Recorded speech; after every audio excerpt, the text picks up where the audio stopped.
We have an exciting milestone. It's one that not many businesses get to, and it's our 10-year anniversary. So February 22nd, 2014 was our opening day of Coalition Nutrition.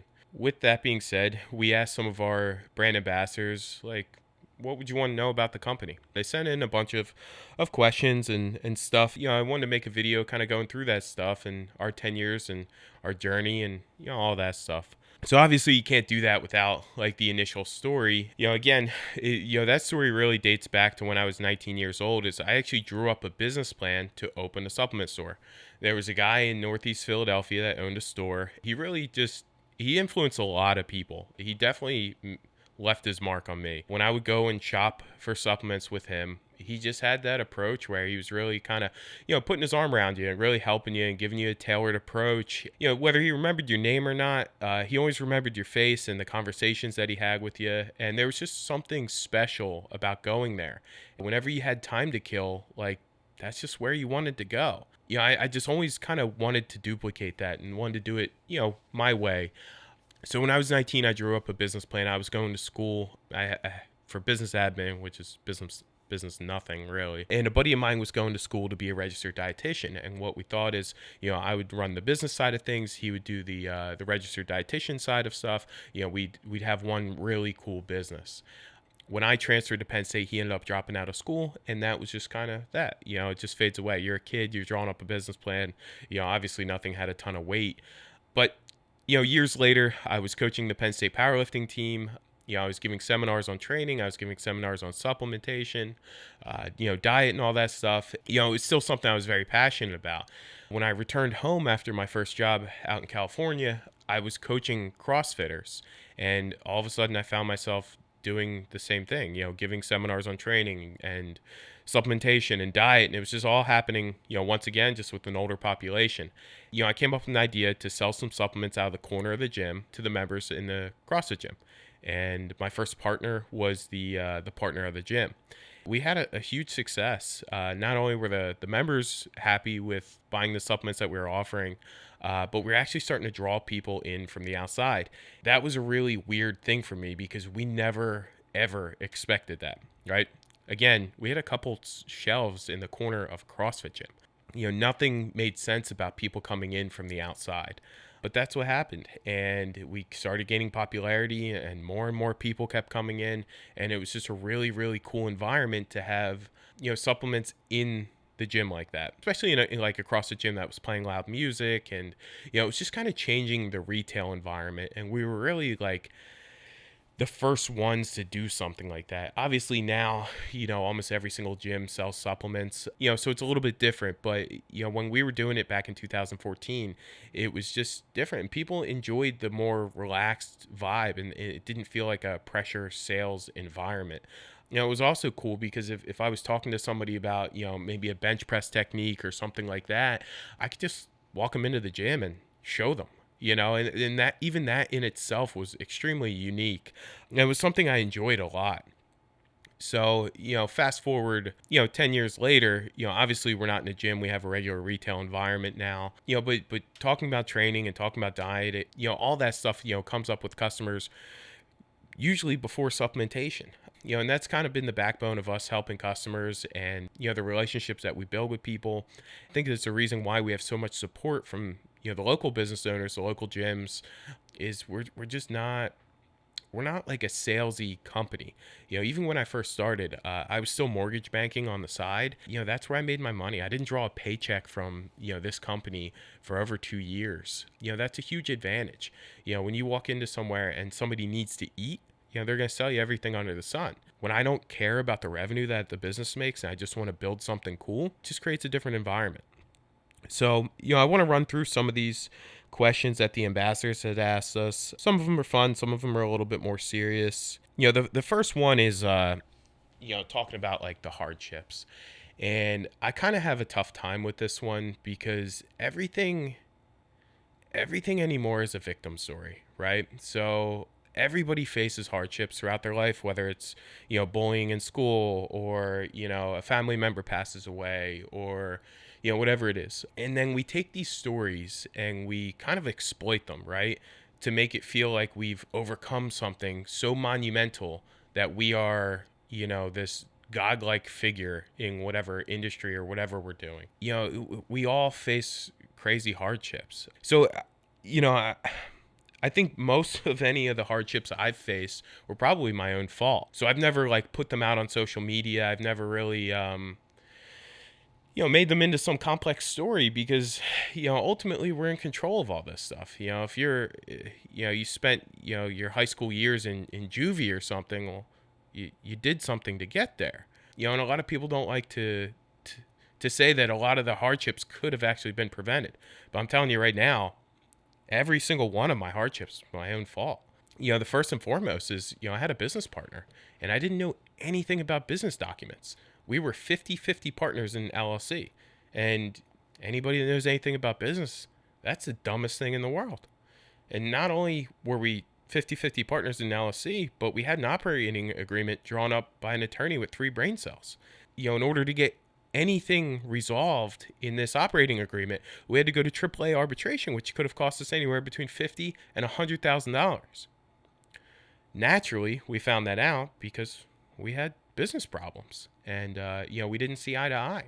And eventually I ended up buying them out, and everything's kosher there.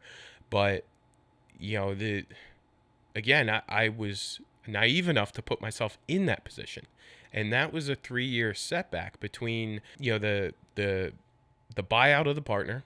And at the exact same time that was going on, I had expanded. So I had 2 more stores, one in Westchester, one in State College. And then our original store, which was, our cash cow at that point, I had to move because it was inside of the gym that he owned. Right. So we just had this crazy cash flow swing with the expansion and everything else. Because of that, it put me in a complete financial bind. At the time, I was 25 years old. So we were in business for about a year and a half. That was a tough time in my life. It was at the point where, my wife and I, we linked up 2 weeks after Coalition opened. So she's seen absolutely everything that's had to do with this business. I was always responsible for buying groceries. That's how we did it. We've lived together from the jump. I would buy her groceries and try to live on like a pack of chicken and some rice for the entire week because I had no money. I would sweat at the grocery store paying for the groceries because I didn't know if my card was going to go through. But again, like, some people talk about how, that's this big thing that they overcame, but I want to talk about how I put myself in that position. So again, going back to hardships, I just thinking less something truly happened to you. I just don't think it's a hardship. At the end of the day, I didn't quit when all that stuff happened. So it just became a lesson. Without the partner fallout, I wouldn't have learned so much about legal docs. And then without the financial burden through that, we actually created additional revenue streams out of desperation. Those are actually our largest revenue streams as a company now. So if that didn't happen, I wouldn't have been forced to find those revenue streams. I'm very grateful for that. So at the end of the day, maybe I lost my hair a little bit sooner. Maybe I struggled a little bit more. And to be honest with you, because of that and because of being self-employed at 24 years old, I didn't enjoy my 20s. All my friends are going out partying and doing all this stuff. I was working 7 days a week for the first 2 years. In 2 years complete, I'd only taken a total of 22 days off, and that includes holidays and weekends and all that stuff. And then after that, it picked up a little bit, but not much. And, recently it's been a little bit different. But, when everybody else is out having fun and partying and, whatever they're doing, we were working on the business. So things were just a little bit different for me. But again, that's the choices that I made. Another good question that one of the ambassadors had asked is how things have changed over the 10 years. The first is barrier to entry. It's so easy to make a supplement brand now. Before, you really had to know the intricacies of the industry to be able to develop and create a product. And I think what grew just as much as what grew for the brands is the manufacturers and the raw ingredient suppliers. So, before, you probably couldn't even do, when I first started, you probably couldn't even do runs of like less than a couple thousand units. Now there's manufacturers doing like 50 unit runs. Obviously it costs you more per unit to do that, but the barrier to entry to create a brand is much lower. White label supplements wasn't really a thing when I first started, and that became popular shortly after. So like if, Bob's Protein is, this manufacturer's already making that, what they would do is make extra and then just put your label on it, and that's now John's Protein. So that was a big thing that happened that lowered the barrier to entry into the industry as well. I would say the other thing is caffeine consumption. To be honest with you, not a ton of people drank pre-workout when I first started. And when I was lifting and training and doing all that stuff prior to opening the business, a lot of my friends didn't do pre-workout or energy drinks or any of that stuff. I can go in the deep dive into caffeine and, the negative implications of caffeine. Obviously we drink it. I have a drink sitting right there. But it was truly a more health conscious industry back then. Whether the supplements themselves were manufactured better, probably not. Obviously we had the amino spiking era, which really, flipped a lot of companies upside down when consumers found out that they were being cheated. But yeah, I would say, the consumption of caffeine and just the how normal it is. When I was a kid, like, drinking a Mountain Dew or a Surge was like a big deal. Like, whoa, that's got 50 megs of caffeine. Like, better watch out. Now it's, that the hides that when they came out had 350 milligrams of caffeine and people drinking 2 a day. We had a customer come in, not that long ago. He says he drinks 3 bangs a day. That's 900 megs of caffeine. Again, when I was a kid, we were concerned about 45, 50. And now you're drinking 900. And that's every day. So things are a lot different now as far as energy consumption goes. Personally, I'd like to see that go down. I think as far as like dollars spent, I don't think it's really benefiting the consumer as much as they really think. And I think long term it's probably having, negative effects, but that would definitely be the biggest thing. There's also like a lot of hate, like whey protein and complete proteins and, large like vegan, trend or vegetarian trend. I'm not going to say I hate that. I'm just going to say, I think natural food and whole food, is ultimately your best option. And I think if you're getting, quality meat sources, that's always going to be better. When you're consuming plant protein, you're consuming a lot of extra energy sources and carbs and fats to consume the amount of protein you need. And I still think that's something that's just not talked about enough in the plant-based push and trend. All right, so another question we have here is, what are our best sellers of all time? First and foremost is God of Rage. Without a doubt, that pre-workout just took the industry over. Absolutely crushed it for us. And, we've also done very, very well with their God of War. And I would say Rule 1 Protein. They continue to just crush it for us. Rightfully so. It's a standard whey isolate protein when not everything was isolates. So that came out when, a lot of things were blends. So it's a little bit leaner, a little bit cleaner.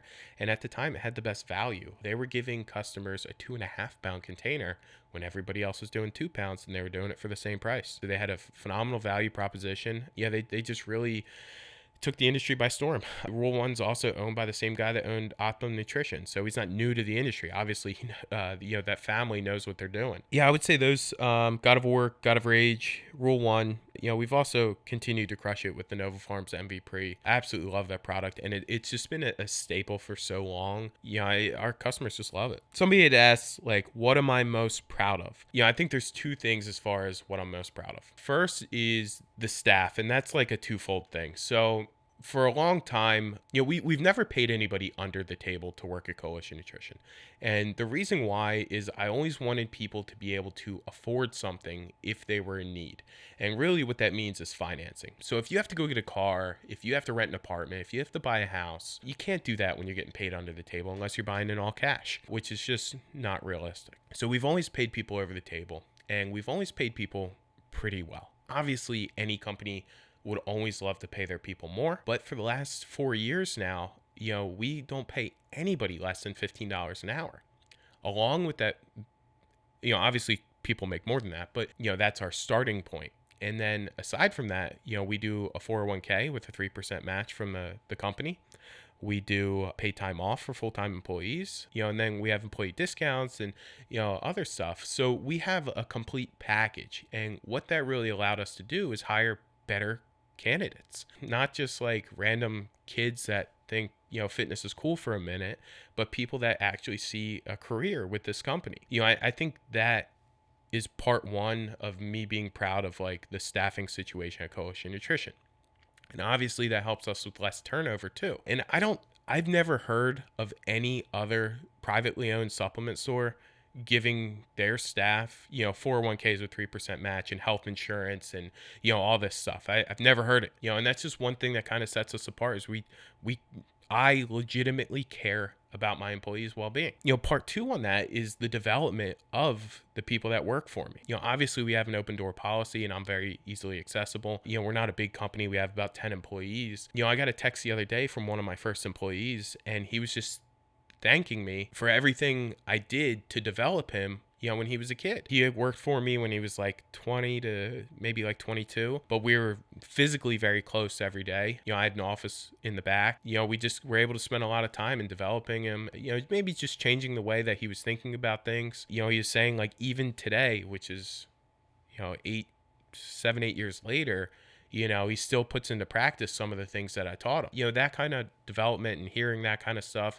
is extremely rewarding. And anybody who's in a position to lead and develop people always wants to hear that positive feedback. The downside of that is, when the employee's getting that feedback, they might not always see the big picture and how that's benefiting them in the long run. And I have had employees who, may take that in the wrong direction and may take it more personal than it needs to be. Their opportunity for development's a little bit shorter. But for the most part, I think when people leave this company after working here, they're in a better position than when they started. And aside from that, we have relatively low turnover. And that means that people are enjoying their jobs and they're able to pay their bills and, live life. And, all that stuff is really important. I mean, we have grown-ups working here that live on their own. This isn't just a shop, so to speak. So I think that's, I'll put that as number one. And I think number two is what I'm most proud of is really, Coalition Nutrition was the first ever retailer for Centurion Labs. I mean, the first ever, right? We helped blow that brand up. We were the first on the East Coast with Rule 1. We were like the third retailer for Nutristat. And if you guys aren't familiar with Nutristat, it's only a matter of time until they blow up. Their products are absolutely phenomenal. Maybe a little bit more marketing, but they will be nationally known as a brand. We're like the fifth retailer for Innova Farm. Another brand that we're the first for was NutriBio. If you guys watch the podcast with Mark Glazier that we had, we actually went to them and said, I want your products, but I need to buy it at wholesale. And they go, we don't do wholesale. So we sat there for hours, we negotiated, and we were the first ever wholesale customer for NutriBio, which is obviously they've grown incredibly over the last 10 years. That's in very little part of us and mostly them, but it's just cool to be on the front line with these brands and really always be the first retailer to really seek out these, cutting edge brands. Another one was Jeff Long. I mean, we've been carrying Jeff Long's products since he had his ugly mug on the side of the bottles, right? I remember talking to him on like Instagram early on. His pricing was awful and we made almost no money on his products, but we liked his products. We liked his formulas. It was a product that we believed in, and it still is today. And we still do very well with that brand, but we've always been one to put profits aside and put good products in front of our customers first. That's always seemed to reward us. So another question was, what are the most rewarding and most challenging parts of being in business for 10 years? They're kind of one and the same, right? So whatever has its greatest challenge tends to have its greatest reward. What I'll say is that the most challenging part about running a business is, I started it when I was 24. I was too green to really start a business. I didn't have enough industry experience, and that created a lot of challenges. But what that also did is allowed me to pave my own path, right? So I wasn't following the methodology of the big box stores because I worked at, whatever big box store. I also wasn't doing whatever industry friends were telling me to do because I had none. So I was really able to just do what I wanted to do. That just freed me up a lot to be able to think for myself. The other most challenging part about being in business for 10 years is you're never really disconnected. And I have a wife, I have two beautiful daughters. Sometimes it's just difficult to say, like, I need to be able to disconnect and spend my time with them. And that's where, leadership takes into part in delegating different tasks and, doing whatever you have to do. But that was from somebody who for a long time kind of handled everything themselves. It's been an absolute task to put the trust in the staff to take care of the customer, the same way I would take care of that customer. But I can confidently say that every single one of my staff members absolutely cares about the end consumer's concerns. I'm very grateful for that, and that's allowed me to disconnect. But again, as I said earlier, without that challenge, you don't really get that same reward. So, those are the things that I think have been most difficult over the 10 years. My favorite lesson is the next question. What's my favorite lesson? All right. So my favorite lesson is, I don't know how to word it. I know what it is. I just don't know how to word it.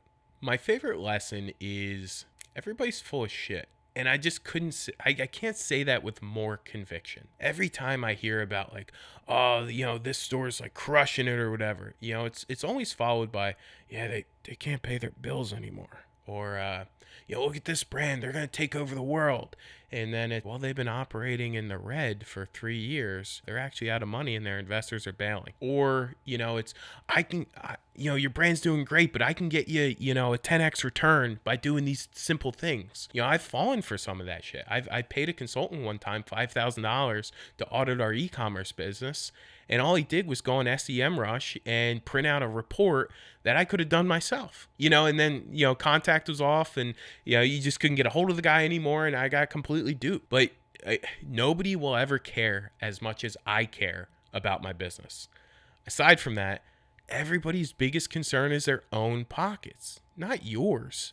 And understanding that when you're in business, I just wish I would have understood it a little bit earlier. Because again, like I said, I got duped a few times, but now, going into these meetings and conversations with these other companies and, these B2B companies, it's just a lot easier to see through the bullshit now. So don't trust people. They're full of shit. All right, so then the next one is an interesting one. It's my worst piece of advice. When I was doing consulting for my original partner for his gym, I had taken his gym from 48 members to 148 members in a year. When I started doing that, that was when I started my first company. And my father told me, like, you should not be doing this. You know nothing about business. He wasn't wrong. That was the absolute truth. The only things I really knew were from a textbook and from what I learned, with some colleagues in mortgages and working in the office space there. But that was also a very motivating thing for somebody to say that, obviously that you love, but he wasn't saying it out of malice. He was really saying it out of like, concern and love. He just didn't want to see me fail at something and fail at something that's not mine. Obviously I succeeded at it. Everybody was happy. Everybody was making money. But, on the flip side, the only reason that I don't take advice like that personal, especially, this late in the game, is because I've also given that exact same advice to people that I was close with. If you guys are familiar with Nikki Stott, who has Warrior Babe, I told her that she should be a nurse. She went to school for nursing. She should be a nurse. It was safe. She has, 401ks and, paid time off and health insurance and all that stuff. If she would have listened to me, she wouldn't have built this amazing company that she has. But again, I only said that because of genuine concern, and she had no clients at the time and she was concerned. But sometimes people need to hear, your concern because it makes them work harder. And when my father had told me that I knew nothing about business, it made me learn everything I could about business. So again, like, these aren't hardships. These aren't, crazy things you overcame. It's just part of life. And, how you take things, there's a saying on how that works, but it's really about your perception of what people are saying rather than, what they're actually saying. The last one I have here is, am I and is the company where I thought we would be 10 years later? In 2014, when I opened Coalition, again, I didn't even think people would come in from the outside. I think our monthly projection in revenue was like $2,500. We do that in like, I don't know, like a few hours now. It's just different. Like the entire model of what we do is completely different than what I had projected. In 2014, a lot of companies were going online, but retail was very much alive and thriving and doing well. I wanted a lot of stores, and I did that in 2015, but I don't like now. Do I see ourselves having a chain of stores? I don't know. We have other avenues of this business that are growing at such a tremendous rate that, I just don't know if retail and expanding retail is the future of the company. The reason why is retail is largely relationship based. And scaling those relationships is very difficult. For a long time, people only came in the store to see me because they may have not trusted other people because of the service that I provided them. Being able to duplicate that with our staff was a tremendous, task within itself. So could we do it on a large scale? Because opening, that avenue of opening up more stores is really not just like one or two. It's like, can you really scale it? And those are business decisions that we'll, make in the future. Where do I see ourselves in the next 10 years? Hopefully we continue to grow the way we're growing. We've never grown less than 20% year over year, which I think is phenomenal as a company. As an inventory-based company, when you start to grow too fast, you can actually run out of money, or you can be holding too much or too little inventory. So I've always said that 20% marker is just, ideal for companies to grow without going out of business. We continue to do that. And I hope that we continue to do that. The business of nutrition and supplements, I've always said this, is people never come in the store unhappy, right? Like, you're coming in to buy pre-workout and protein and vitamins and, creatine and stuff. Like, you're not going in the drugstore because like your liver's failing or, you're having a heart attack or something like that. Like, it's just, we have a different dynamic with customers, and that just makes the industry fun. Although I may not look young, it makes me feel young. It's just, it's something I absolutely want to keep doing, at least for another 10 years. It's pretty cool to say that you started a company when you're 24, and it might be what you're doing when you retire. I look forward to that challenge. If you've been a part of our journey over the last 10 years, like, I can truly say that I appreciate you. Whether you still consistently shop with us or not, you've made an impact on me. You've made an impact on this company. People, when I'm working the store and a customer comes in, I still remember what they bought, 5 years ago. And sometimes they haven't been in since then. And, sometimes it freaks them out a little bit. But I'm telling you, like, that's how much we care about our customers. We're not just selling them something, we're guiding them. And, we remember their problems and, if this product's going to be the solution or not, and that all that stuff's important. And you guys have made an impact on us, and I hope we've made that impact on you guys, and we hope to continue to foster these relationships over the next 10 years. Fitness is all about relationships. Again, we just appreciate you guys.